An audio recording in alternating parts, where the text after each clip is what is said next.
I'm going to share a verse from the Bible that has been massively important in my own development of my understanding of reality, my worldview. Um, this verse has been a key life verse for me. It's 2 Corinthians chapter 4, verse 6. It reads, "For God, who said, 'Light shall shine out of darkness,' is the one who has shone in our hearts to give the light of the knowledge of the glory of God in the face of Christ." So here's the way I see the world. First of all, there is a being that's just infinitely valuable.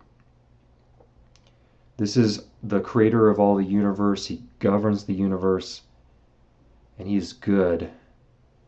And he is so beautiful, so glorious, so powerful, so majestic. To be in this one's presence is to have fullness of joy, a joy unlike anything in this world. It's amazing. It's a joy that satisfies the soul at the deepest level.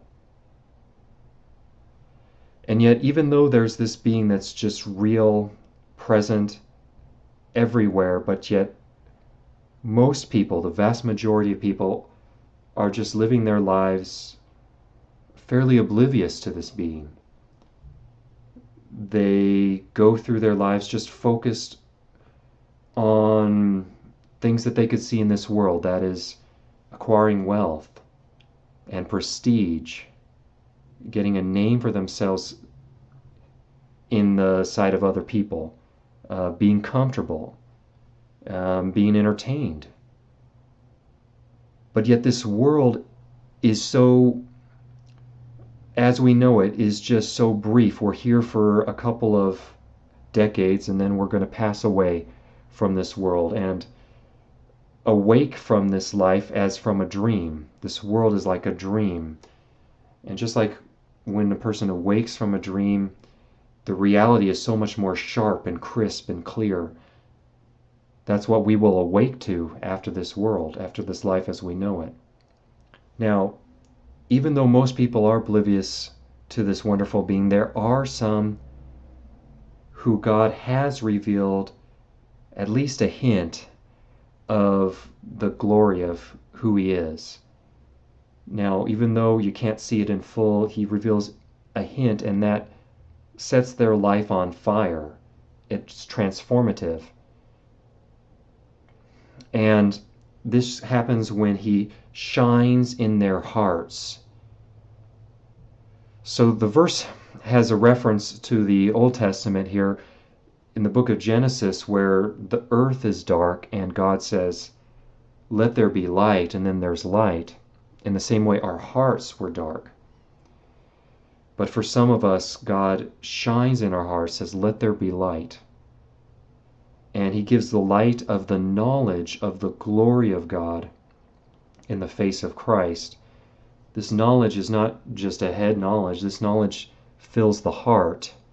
It's the knowledge that engages the whole person, the emotions, touches people at the deepest level. And this gives a hint of the glory of God, and notice how it's in the face of Christ. It's possible that somebody could get a sense of the glory, the majesty of God, and be terrified. In the book of Isaiah, the prophet Isaiah gets a sense of God in his temple, and he says, "Woe is me, I am a man of unclean lips, and I dwell among a people of unclean lips."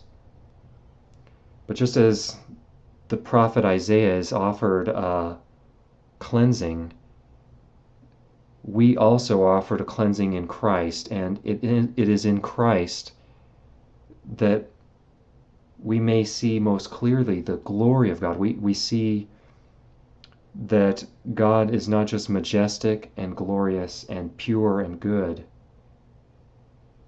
but that even though we have not honored him as he deserves everything. He deserves that we love him with all our hearts, all our days.